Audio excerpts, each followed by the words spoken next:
ವಕ್ಫ್ಗೆ ಸಂಬಂಧಪಟ್ಟಂತೆ ಆಸ್ತಿಗಳು ದೊಡ್ಡ ಕಾಂಗ್ರೆಸ್ ಸರ್ಕಾರ ಇವತ್ತು ವಿವಾದಕ್ಕೆ ಕೈ ಹಾಕಿರುವಂಥ ಸರ್ಕಾರದಲ್ಲಿ ಇವತ್ತಿನ ಕಾಂಗ್ರೆಸ್ಸಿನ ಸಿದ್ದರಾಮಯ್ಯನವರ ಸರ್ಕಾರ ರೈತರನ್ನು ಒಕ್ಕಲೆಬ್ಬಿಸುವಂಥ ರೀತಿಯಲ್ಲಿ ಕೆಲಸವನ್ನು ಶುರು ಮಾಡಿದೆ. ಈ ಸರ್ಕಾರಕ್ಕೆ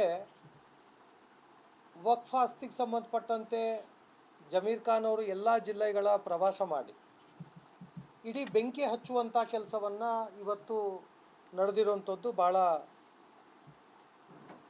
ಕರ್ನಾಟಕದ ರೈತರಿಗೆ ಮತ್ತು ಹಿಂದೂ ವಿರೋಧಿ ಸರ್ಕಾರ ಅನ್ನೋದನ್ನು ಮತ್ತೊಂದು ಬಾರಿ ಸಾಬೀತನ್ನು ಪಡಿಸಿದೆ. ತಮಗೆ ಗೊತ್ತಿರುವಂತೆ ಬಳ್ಳಾರಿ ಜಿಲ್ಲೆಯಲ್ಲಿ ಕೂಡ ಸರ್ಕಾರ ಒಂದು ಕಡೆ ಡಿಕ್ಲೇರ್ ಮಾಡಿರೋಂಥ ಪ್ರಾಪರ್ಟಿಗಳನ್ನು ಅಂದರೆ ಯಾವ್ಯಾವುದು ವಕ್ಫ್ ಆಸ್ತಿಗಳಿಗೆ ಬರ್ತದೆ ಅಂಥೇಳಿ 65 ನಮ್ಮ ಬಳ್ಳಾರಿ ಜಿಲ್ಲೆಯಲ್ಲಿ ಮಸ್ಜಿದ್ಗಳಿಗೆ, ಹಳ್ಳಿಗಳಲ್ಲಿ ಮತ್ತು ಸುನ್ನಿ ಸಮಾಜಕ್ಕೆ ಅಂತಂಥೇಳಿ 65 ಕಬ್ರಸ್ಥಾನಗಳಿಗೆ, ಮಸ್ಜಿದ್ಗಳಿಗೆ ಕೂಡ ಸರ್ಕಾರ ಅಧಿಕೃತ ಅಂತೇಳಿ ಘೋಷಣೆ ಮಾಡಿರುವಂಥ ಪಟ್ಟಿ ನಾವೆಲ್ಲರೂ ಕೂಡ ಇಲ್ಲಿ ನೋಡ್ತೇವೆ. ಆದರೆ ತಮಗೆ ಗೊತ್ತಿರಲಿ, ಇದರಲ್ಲಿ ಯಾವುದು ಅಧಿಕೃತ ಅನಧಿಕೃತ ಇವರಿಗೆ ಹೇಗೆ ಬಂತು ಅನ್ನೋದನ್ನು ಉಲ್ಲೇಖ ಇಲ್ಲ. ಸುಮ್ಮನೆ ಈ ಸರ್ವೆ ನಂಬರು, ಈ ಮಸ್ಜಿದ್ದು, ಈ ಕಬ್ರಸ್ತಾನ್ ನಮ್ಮದು ಅನ್ನೋದನ್ನು ವಕ್ಫ್ ಪ್ರಾಪರ್ಟಿ ಮತ್ತು ಎನ್ಕ್ವೈರಿ ಡಿಪಾರ್ಟ್ಮೆಂಟ್ ಕಡೆಯಿಂದ ನೋಟಿಸ್ಗಳನ್ನು ಕೊಟ್ಟಿರುವಂಥದ್ದು ನಿಮ್ಮ ಗಮನಕ್ಕೆ ತರ್ತಾ ಇದ್ದೀನಿ. ಈ ಥರದ್ದು 65 ಜನರದ್ದು ಒಂದು ಪಟ್ಟಿ ನಿಮ್ಮ ಗಮನಕ್ಕೆ ನಾನು ತರ್ತಾ ಇದ್ದೀನಿ. ಎರಡನೇ ವಿಚಾರ, ಎಕರೆಗಳನ್ನು ನಾನು ಸ್ವಲ್ಪ 21ನೇ ತಾರೀಕಿಗೆ ಹೇಳ್ತೀನಿ. ನಾನು ಮುಂದೆ ಈ ವಿಷಯ ಹೇಳ್ಬಿಡ್ತೀನಿ ಸರ್, ನಿಮ್ಮ ಗಮನಕ್ಕೆ ವಿತ್ ಸರ್ವೆ ನಂಬರ್ಗಳು ಸಮೇತ ಇದೆ, ಅದನ್ನು ನಾನು ಹೇಳ್ತೀನಿ ನಾನು ನಿಮಗೆ. ಎರಡನೇ ವಿಚಾರ, ನಮ್ಮ ಬಳ್ಳಾರಿ ಜಿಲ್ಲೆಯಲ್ಲಿ ಬೊಮ್ಮನಹಾಳಲ್ಲಿ ಹೇಮರೆಡ್ಡಿ ಅನ್ನೋಂಥ ಒಬ್ಬ ರೈತನ ಮೇಲೆ 8 ಎಕರೆ, ಪಂಪನಗೌಡರು ಅನ್ನೋಂಥ ಒಬ್ಬ ರೈತನ ಮೇಲೆ, ಪಂಪನಗೌಡರು ಸನ್ ಆಫ್ ಬಿ ಗಾರ್ಲಿಂಗನಗೌಡರು ಅಂತಂತೇಳಿ ಅವ್ರದ್ದು 5 ಎಕರೆ ಜಮೀನು, ಮತ್ತು ಹಾಗೆ ಕೇಶವ ರೆಡ್ಡಿ ಅಂತಂತೇಳಿ ಬೊಮ್ಮನಾಳ್ ವಿಲೇಜಲ್ಲೇ ಈ ರೀತಿಯ 5 ಜನರಿಗೆ ನೋಟಿಸನ್ನು ಕೊಟ್ಟಿರೋವಂಥದ್ದು. ಅವ್ರದ್ದು 6 ಎಕರೆ, ಪಂಪನಗೌಡ್ರದ್ದು 5 ಎಕರೆ ಮತ್ತು ಹೇಮರೆಡ್ಡಿ ಅವ್ರದ್ದು 8 ಎಕರೆ. ಇನ್ನು ಇಬ್ಬರದ್ದು ಒಂದು ಪೂರ್ಣ ಮಾಹಿತಿಯನ್ನು ಕಲೆಕ್ಟ್ ಮಾಡ್ತಾ ಇದ್ದೀವಿ. ಸ್ವಲ್ಪ ಅವರು ಈ ವಾತಾವರಣದಲ್ಲಿ ಭಯಭ್ರಾಂತರಾಗಿ ಕೆಲವರು ಹಿಂದೆ ಸರಿತಾ ಇದ್ದಾರೆ. ಇನ್ನೊಂದು ನಿಮ್ಗೆ ಗೊತ್ತಿರಲಿ, ಬಳ್ಳಾರಿ ಜಿಲ್ಲೆಗೆ ಸಂಬಂಧಪಟ್ಟಂತೆ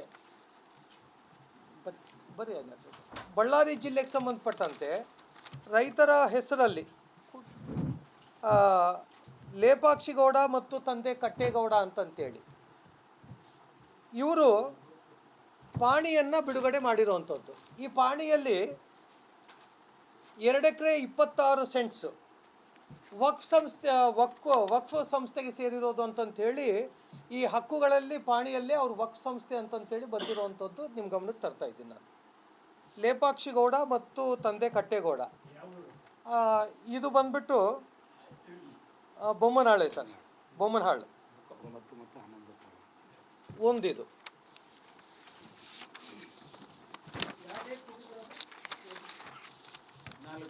14/8/2023 ಹೀಗೆ ಈ ನೋಟಿಸನ್ನು ಕೊಟ್ಟಿದ್ದಾರೆ. ಏನು ಅಂತಂತ ಹೇಳಿದ್ರೆ ವಕ್ಫ್ ಅವ್ರು ಕೊಟ್ಟಿರುವಂಥದ್ದು ಏನು ಒತ್ತುವರಿ ಆಗಿದೆ ಅಂತೇಳಿ ಕೊಟ್ಟಿದ್ದಾರೆ. ಇದು ವಕ್ಫ್ ಪ್ರಾಪರ್ಟಿ ಅಂತೇಳಿ. ಮತ್ತು ಪಾಣಿಗಳಲ್ಲಿ ಕೂಡ ವಕ್ಫ್ ಸಂಸ್ಥೆಗೆ ಸಂಬಂಧಪಟ್ಟಂತೆ ಲೇಪಾಕ್ಷಿಗೌಡದು ಕೂಡ ಪಾಣಿಯಲ್ಲೇ ಬಂದಿರುವಂಥದ್ದು. ಇದು ಎರಡನೇ ವಿಚಾರ. ಮೂರನೇದು, ತಮಗೆ ಗೊತ್ತಿರೋಂತೆ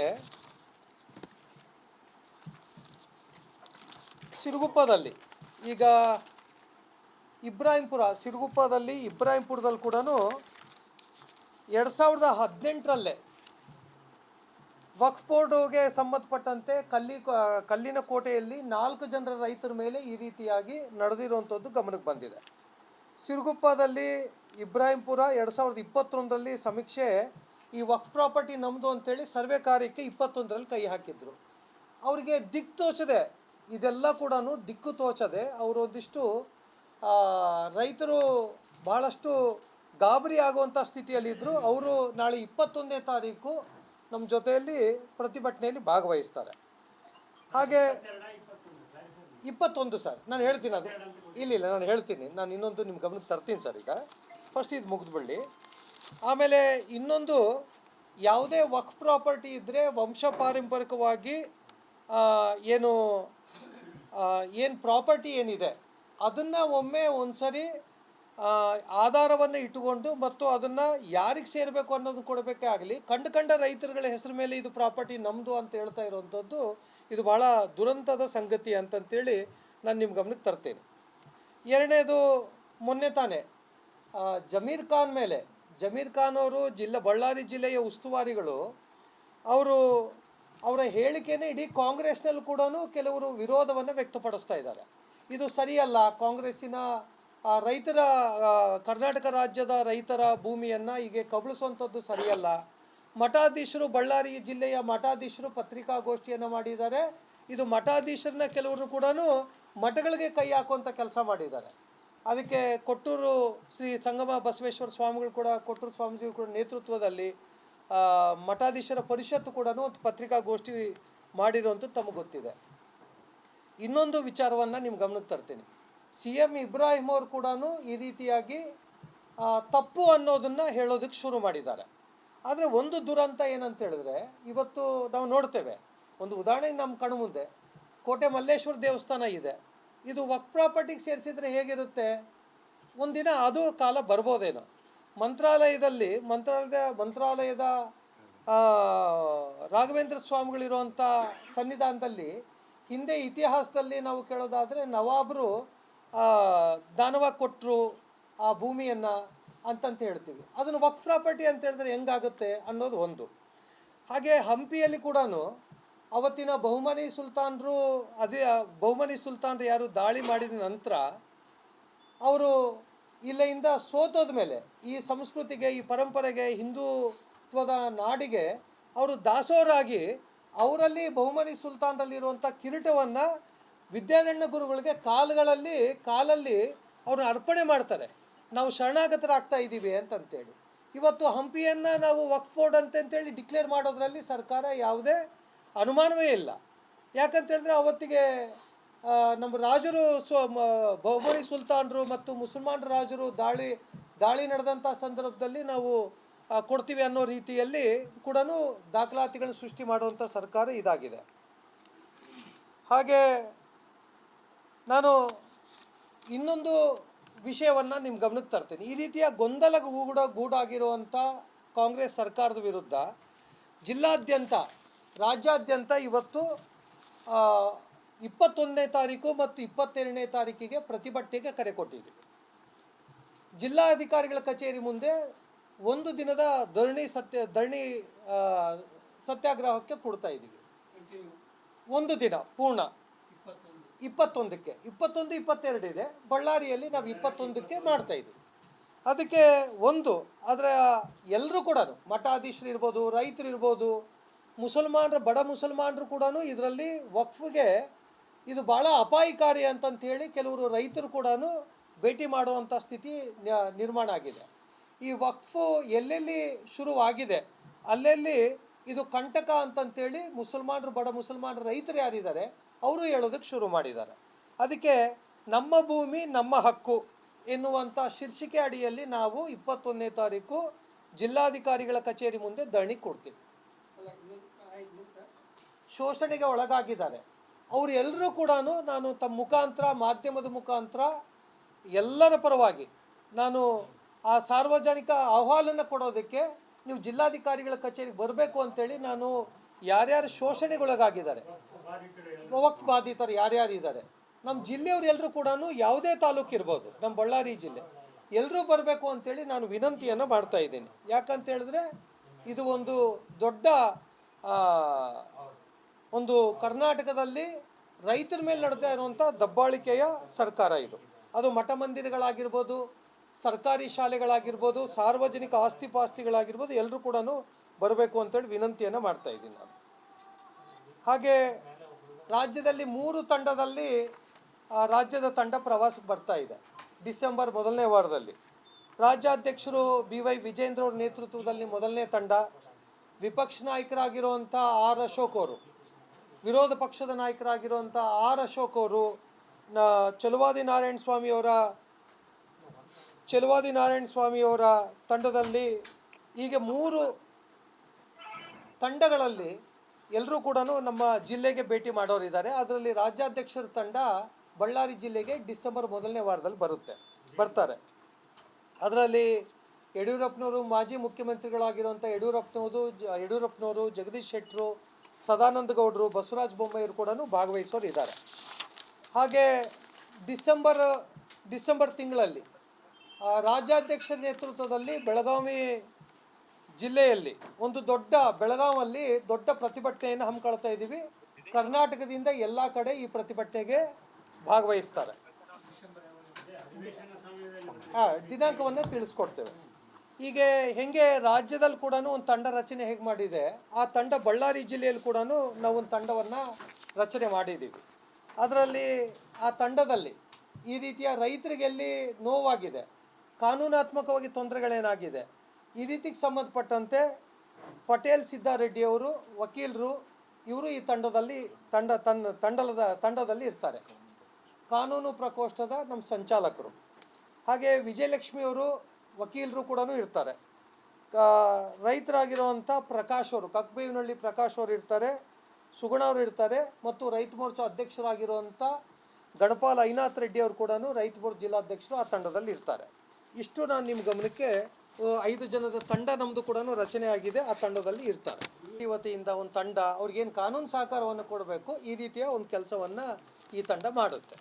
ಬಳ್ಳಾರಿ ಜಿಲ್ಲೆಯಲ್ಲಿ ಏನು ಶೋಷಣೆಗೆ ದಬ್ಬಾಳಿಕೆ ಒಳಗಾಗಿದ್ದಲ್ಲ ರೈತರು, ಈಗ ನೀವು ಪ್ರವಾಸ ಕಾರ್ಯಕ್ರಮ ಅಂತ ಹೇಳಿರಲ್ಲ, ಆ ಪ್ರವಾಸ ಕಾರ್ಯಕ್ರಮದಲ್ಲಿ ಒಂದಿಬ್ಬರು ರೈತರಿಗೆ ಏನಾದರೂ ನ್ಯಾಯ ಕೊಡಿಸೋ ಪ್ರಯತ್ನವನ್ನ ಕಾನೂನಾತ್ಮಕವಾಗಿ ಮಾಡಿದ್ರೆ ನಿಮ್ಮ ಹೋರಾಟ, ನಿಮ್ಮ ಪ್ರವಾಸ ಯಶಸ್ವಿಯಾಗುತ್ತೆ. ಇಲ್ಲಾಂದ್ರೆ ಏನಾಗ್ತದೆ, ನೀವು ಹೇಳ್ತೀರಿ, ನಾ ಸುದ್ದಿ ಬರ್ತೀನಿ, ಅಗತ್ಯವಾಗಿ ಮಾಡೋಣ, ರೈತರು ಹಂಗೆ ಅವರು ನೋವು ಪಡ್ತಾರೆ.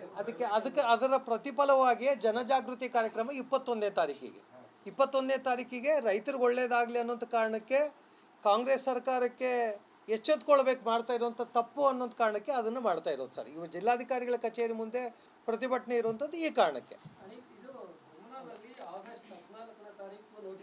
ಇವಾಗ ಬೆಳಕಿಗೆ ಬಂದಿರುವಂಥದ್ದು ಜಮೀರ್ ಖಾನ್ ಅವರು ಎಲ್ಲೆಲ್ಲಿ ಜಿಲ್ಲಾ ಪ್ರವಾಸಿಗಳು ಮಾಡಿ ಇದನ್ನು ಶುರು ಮಾಡಿದ ಮೇಲೆ ಇದು ಹೊರಗಡೆ ಬಂದಿರೋವಂಥದ್ದು. ನೀವು ಹೇಳಿದ್ದು ನಿಜ ಸರ್ ಅದು.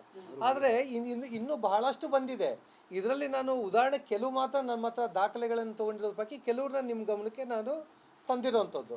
ಅದಕ್ಕೆ ಈಗ ತಂಡ ರಚನೆ ಆಗಿದ್ದು ಕೂಡ ಈ ಕಾರಣಕ್ಕೆ. ಇಷ್ಟು ಪ್ರತಿಭಟನೆ ಮಾಡ್ತಾ ಇದ್ದೀವಿ. ಅವತ್ತು ಇಡೀ ಜಿಲ್ಲೆಯಲ್ಲಿ ಎಷ್ಟು ಕಡೆ ಎಷ್ಟು ಎಕರೆಯಲ್ಲಿ ವಕ್ಫ್ಗೆ ವರ್ಗಾವಣೆ ಆಗಿದೆ ಅಂತ ಮಾಹಿತಿ ಕೊಡ್ತೀರೇನೋ? ಅವತ್ತು ಈಗ ಒಂದಿಷ್ಟು ವರದಿಗಳನ್ನು ತಗೊಳ್ಳೋದಕ್ಕೆ ನಮ್ಮ ಪ್ರಯತ್ನ ಈಗೊಂದು ಕಳೆದ ಇದೆಯಣ್ಣ 4-5 ದಿನಗಳಲ್ಲಿ ಈಗ ಶುರುವಾಗಿದೆ. ಈಗ ಒಂದಿಷ್ಟು ವಕ್ಫ್ಗೆ ಎಷ್ಟು ಪ್ರಾಪರ್ಟಿ ಇದೆ, ಈಗೇನು ಎಷ್ಟು ಡಿಕ್ಲೇರ್ ಪ್ರಾಪರ್ಟಿಗಳು ಎಷ್ಟಿದ್ದಾವೆ, ಹಿಂದೆ ಈಗ ಈ ರೀಸೆಂಟ್ಲಿ ಡೇಸಲ್ಲಿ ಈ 3-4 ವರ್ಷದಲ್ಲಿ ಎಷ್ಟು ಆ್ಯಡ್ ಆಗಿದೆ ಅನ್ನೋದನ್ನು ನಮ್ಮ ಜಿಲ್ಲೆದು ನಾವು ಹೇಳ್ತೀವಿ. ಇನ್ನೊಂದು ರಾಜ್ಯದ್ದೋ ದೇಶದ್ದೋಕ್ಕಿಂತನೂ ನಮ್ಮ ಜಿಲ್ಲೆಯಲ್ಲಿ ಆಗ್ತಿರೋದ್ರ ಬಗ್ಗೆ ನಿಮಗೆ ಒಂದ್ಸರಿ ಮಾಹಿತಿಯನ್ನು ಪೂರ್ಣವತ್ತು ಕೊಡ್ತೀವಿ. ನಂದೊಂದು ಕೊನೆಯದೇನಂತ ಹೇಳಿದ್ರೆ, ಈ ವಕ್ಫು ಸಂಬಂಧಪಟ್ಟಂತೆ ವಕ್ಫ್ ಬೋರ್ಡ್ ಏನಿದೆ, ಒಂದು ಸಿದ್ದರಾಮಯ್ಯನವರು ಮತ್ತು ಎರಡನೇದು ಜಮೀರ್ ಖಾನ್ ಅವರು. ನೀವು ಯೋಚನೆ ಮಾಡಬೇಕಾಗಿರುವಂಥದ್ದು, ವಕ್ಫು ಈ ಪ್ರಾಪರ್ಟಿ ನಮ್ಮದು ಅಂತೇಳಿ ನೋಟಿಸ್ ಕೊಡೋದಕ್ಕಿಂತ ಮುಂಚೆ ವಕ್ಫ್ ಬೋರ್ಡಲ್ಲಿ ನಡೆಯುವಂಥ ದೊಡ್ಡ ಹಗರಣಗಳೇನಿದೆ ಅದ್ರ ಬಗ್ಗೆ ನೀವು ತನಿಖೆಯನ್ನು ನಡೆಸಬೇಕು. ಮೇಜರ್ ಇಶ್ಯೂ ಅದು, ತನಿಖೆ ನಡಿಬೇಕು. ಏನಾಗಿದೆ ಅಂತ ಹೇಳಿದ್ರೆ, ವಕ್ಫ್ ಹೆಸರಲ್ಲಿ ಕೇವಲ 20% ಮಾತ್ರ ಯಾರು ಬಡ ಮುಸಲ್ಮಾನರಿಗೆ ಮತ್ತು ಯಾರು ಶೋಷಣೆಗೊಳಗಾಗಿದ್ದಾರೆ, ಆರ್ಥಿಕವಾಗಿ ಮೂಲಭೂತ ಸೌಕರ್ಯಗಳು ಇಲ್ಲ ಅಂದರೆ ಪೆನ್ಷನ್ ಕೊಡಬೇಕು ಗಂಡ ಸತ್ತೋರಿಗೆ, ವಿದ್ಯಾರ್ಥಿಗಳಿಗೆ ವಿದ್ಯಾರ್ಥಿ ವೇತನ ಕೊಡಬೇಕು ವಕ್ಫ್ ಬೋರ್ಡಿಂದ ಅಂತೇಳಿ ನಿಯಮ ಇದೆ. ಅದನ್ನು ಬಿಟ್ಟು ನೀವು ಒಂದೇ ಸಾರಿ ವಕ್ಫ್ ಪ್ರಾಪರ್ಟಿಯಲ್ಲಿ ನಡೀತಾ ದೊಡ್ಡ ಕುಳುಗಳು ಹಗರಣಗಳಲ್ಲಿ ವಕ್ಫ್ ಬೋರ್ಡಲ್ಲಿ ದೊಡ್ಡ ಹಗರಣಗಳಿದ್ದಾವೆ. ಅದ್ರ ಬಗ್ಗೆ ತನಿಖೆ ನಡೆಸೋದಕ್ಕೆ ಮಾನಪಾಡಿ ವರದಿ ಇದೆ. ಇದೇ ತನಿಖೆ ನಡೆಸೋದು ಬಿಟ್ಟು ನೀವು ಏಕಾಏಕಿ ರೈತರ ಮೇಲೆ ಈಗ ನೋಟಿಸ್ ವಕ್ಫ್ ಪ್ರಾಪರ್ಟಿ ಅಂತ ಕಳಿಸೋದು ಇದು ಸಮಂಜಸ ಅಲ್ಲ. ಇದಕ್ಕೆ ಸಂಬಂಧಪಟ್ಟಂತೆ ನಾವು 80% ಅನ್ಯಾಯ ಆಗ್ತಾ ಇರುವಂಥದ್ದು ಆ ಬಡ ಮುಸಲ್ಮಾನರಿಗೆ. ಇದನ್ನು ಮುಸಲ್ಮಾನರು ಎಚ್ಚೆತ್ಕೊಳ್ಬೇಕು. ಇದನ್ನು ಯಾರೋ ಒಬ್ಬರು 20% ಒಳ್ಳೇದು ಮಾಡಿ 80% ಕೊಳ್ಳೆ ಹೊಡಿತಾ ಇರುವಂಥ ಹಗರಣಗಳನ್ನು ತನಿಖೆ ಮಾಡೋದು ಬಿಟ್ಟು ಈ ರೀತಿಯಾಗಿ ನೀವು ಮಾಡ್ತಾ ಇರುವಂಥದ್ದು ಇದು ದುರಂತದ ಸಂಗತಿ ಅನ್ನೋದನ್ನು ನಿಮ್ಮ ಗಮನಕ್ಕೆ ನಾನು ತರ್ತಾ ಇದ್ದೀನಿ. ಹಾಗೆ ತಮಗೆ ಇನ್ನೊಂದು ವಿಷಯವನ್ನು ಗಮನಕ್ಕೆ ತರೋದೇನಂತ ಹೇಳಿದ್ರೆ, ಜಿಲ್ಲಾ ಉಸ್ತುವಾರಿ ಸಚಿವರು ಜಮೀರ್ ಖಾನ್ ಅವರು ಬಳ್ಳಾರಿ ಜಿಲ್ಲೆಗೆ ಒಬ್ಬ ಉಸ್ತುವಾರಿಯ ಸಚಿವರಾಗಿ ಬಳ್ಳಾರಿ ಜಿಲ್ಲೆಯ ಸಾಧಕ ಬಾಧಕಗಳನ್ನು ನೋಡೋದನ್ನು ಬಿಟ್ಟು ಮತ್ತು ಬಳ್ಳಾರಿ ಜಿಲ್ಲೆಯ ಸರ್ವಾಂಗೀಣ ನಮ್ಮ ಅಭಿವೃದ್ಧಿ ಪಥದ ಬಗ್ಗೆ ಯೋಚನೆ ಮಾಡಬೇಕಾಗಲಿ, ನಿಜವಾಗ್ಲೂ ಉಸ್ತುವಾರಿ ಸಚಿವರು ಎಲ್ಲಿದ್ದಾರೆ ಅಂತಂತೇಳಿ ಒಂದು ಪ್ರಶ್ನೆ ಆಗಿದೆ ಇದು. ಅದಕ್ಕೆ ಯಾತಕ್ಕೆ ತುಂಬ ಸರಿ ನಾನೇ ಈ ಪತ್ರಿಕಾಗೋಷ್ಠಿಯಲ್ಲಿ ನಾನು ಹೇಳಿದ್ದೀನಲ್ಲ ಸಾಹೇಬ್ರೆ.